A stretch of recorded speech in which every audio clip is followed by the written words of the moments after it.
हर आदमी को रोज, हर रोज, डेली, नित्य रक्तदान करना चाहिए। हर रोज रक्तदान करना चाहिए। बताओ कैसे? आप कहोगे जी हर रोज रक्तदान करेंगे तो हम तो बचेंगे ही नहीं, सूख जाएंगे सारे के सारे। बोले देखो, रक्तदान वो इंजेक्शन से जो ब्लड निकाला जाता है, यहाँ वो वाले रक्तदान की बात नहीं की जा रही। वो तो समय पे जैसा डॉक्टर बताते वैसा करो। रोज रक्तदान कैसे कर सकते हो? हमने सुना है कि हंसने से और खुश रहने से खून बढ़ता है, तो रोज किसी को दो चार ऐसी अच्छी बात बोल दिया करो कि वो सुन करके हंस जाए और उसका खून बढ़ जाए। हो गया रक्तदान। रोज की रोज अपना रक्तदान करते जाओ। हर रोज कोई अच्छी बात बोल दो। कोई बढ़िया लग रहा है, अरे भैया आज तो अरे माथे पे तिलक लगाए हो, वाह वाह वाह, बड़े सुंदर लग रहे हो। और हम क्या बोलेंगे उल्टा? माथे पे तिलक लगा के ये झूठ मूठ का नाटक करते रहते हैं, ये नौटंकी करते हैं, ये भक्त वक्त तो कुछ है नहीं, ये सब नाटक फैलाते हैं। हर चीज में बुराई ढूंढ लेते हैं हम, अच्छी में बुरी में। भगवान की कथा में बुराई ढूंढ लेंगे, कथा करने वालों में बुराई ढूंढ लेंगे, सब जगह बोलते घूमेंगे। दो अच्छी बात बोल दो, उसका रक्त बढ़ जाए और तुम्हारा रक्तदान हो जाए। अच्छा बोलो किसी भी व्यक्ति को,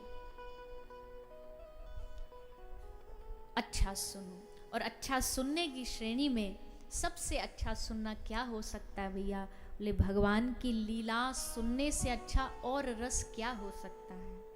आज तक भगवान की लीलाएं गाते गाते गाते कभी भागवत जी पुरानी नहीं हुई, कभी पुरानी नहीं हुई, इसका रस कभी पुराना नहीं हुआ और हर रोज बढ़ ही रहा है।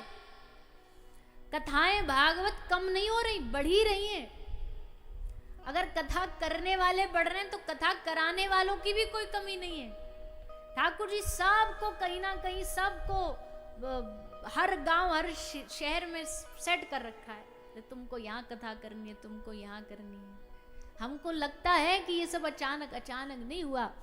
बड़ी प्रचलित कथा है, भगवान शंकर महादेव पार्वती के संग संग निकल के जा रहे हैं। पार्वती मैया संग में जा रही हैं, देखा भगवान भोलेनाथ ने, महादेव ने एक भूमि को, खाली जगह को, ना कोई मंदिर ना कोई वहां पर कोई मूर्ति, ऐसी खाली खेत पड़ा था। भगवान महादेव ने उसको झुक के प्रणाम किया। तो मैया ने उत्सुकतावश पूछा कि भाई कोई दिख नहीं रहा, हो सकता कोई मंदिर कुछ होगा, कोई मूर्ति होगी। पूछा कि महादेव आपने प्रभु इसको प्रणाम क्यों किया?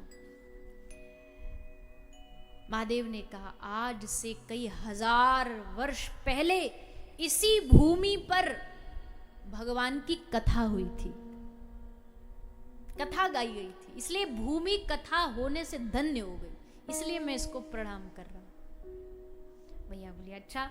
थोड़ी आगे बढ़े, फिर एक जगह खाली पड़ी थी, खेत खाली पड़े थे। महादेव ने फिर प्रणाम किया। तो मैया ने उत्सुकतावश पूछा यहां भी हजारों साल पहले कथा हुई थी क्या जो आप प्रणाम कर रहे हो? बोले नहीं, यहाँ हजारों साल पहले हुई नहीं थी, फिर क्यों प्रणाम कर रहे हो? बोले यहाँ हजारों साल बाद होने वाली है, इसलिए स्थान को प्रणाम कर रहा हूं। मतलब स्थान हजारों वर्ष पूर्व से निश्चित है कि यहाँ होगी।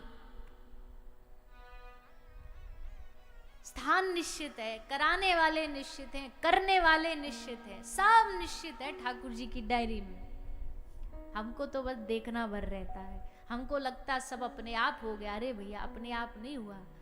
जगत का स्वामी बैठा बैठा सब खेल नचा रहा है, सबको नचा रहा है, सब कर रहा है। करते हो तुम कन्हैया, मेरा नाम हो रहा है।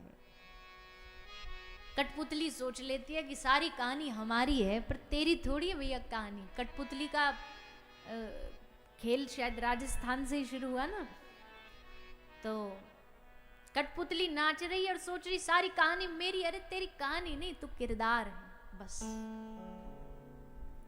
हम सब भी किरदार हैं। कहानियां वही रहेंगी, हर जमाने में किरदार बदलते जाएंगे, कहानियां सब वही रहने वाली हैं। तो भैया ये भगवान की कृपा से ही प्रसाद मिलता है कि हम यहाँ आ पाए हैं। भगवान की कथा सुन पाए।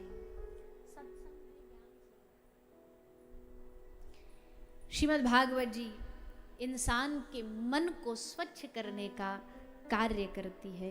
तो श्रुतेन शीलेन गुणेन कर्मन, अच्छा सुनिए, भगवत संबंधी बातें सुनिए। हमने पढ़ा है, सुना है कि भगवान से प्रेम दो ही वजह से होता है, कान से या आंख से। या तो देख करके, देखा तो बहुत कम लोगों ने, क्योंकि जिन्होंने देख लिया वो तो फिर दुनियादारी से परे हो गए। या तो देख के या भगवान के बारे में सुन करके।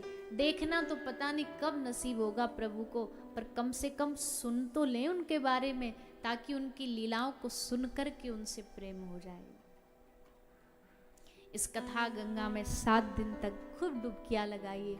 गंगा मैया अपना स्थान नहीं बदल सकती। आप गंगा से कहो, गंगा मैया से कहो, गंगा मैया हमको पवित्र करने जैसलमेर आ जाओ, तो फिलहाल तो मुश्किल है। कभी गंगा मैया कृपा करे तो अलग बात है, पर अभी तो लगता नहीं कोई ऐसी संभावना है।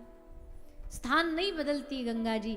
पर भागवत गंगा एक ऐसी गंगा है जो हर जगह बहती हुई हर शहर में पहुंच जाती है, और जाकर के वहां जितने भी निवासी हैं सबको अपने सुख दे करके उसमें डुबकियां गोते लगवाती है, ताकि ये जीव भव सागर से पार उतर सके। गंगा जी तो कहेंगी आजा, तुझे स्नान करना, हमारे पास आ चल के, हरिद्वार आ, बनारस के घाट पर आ, शुक्रताल आ, वहां बैठ करके तब गंगा जी में डुबकी लगा। पर भागवत गंगा ऐसी, अच्छा तुमको स्नान करना है, मैं आ जाती तुम्हारे पास। तुमको वृंदावन नहीं बुलाया, वृंदावन से भागवत जी चल करके आ गई कि यहाँ बहेंगी 7 दिन। और फिर भी ऐसे कई अब आगे हो जाते। अब गंगा जी के जो घाट के एकदम नजदीक रहता, उनको सालों सालों हो जाते गंगा स्नान किए हुए, जाते ही नहीं। और कई जो बाहर रहते हैं उनसे पूछो गंगा जी का क्या महत्व है, बेचारे समय दे के जाते हैं, गंगा स्नान करेंगे। तो ऐसा ना हो जाए कि गंगा हमारे पास चल के आए और हम फिर भी उससे चूक जाएं। इस भागवत गंगा में स्नान करते हुए अपने जीवन को धन्य करें। वैसे तो भागवत की तुलना कई वाणी के द्वारा अलग अलग भावों में की गई है। उसमें से एक भाव है कि ये कथा गंगा है, ये कथा सरोवर है, जो हमें भगवान से जोड़ने का काम करती है। महापुरुष कहते हैं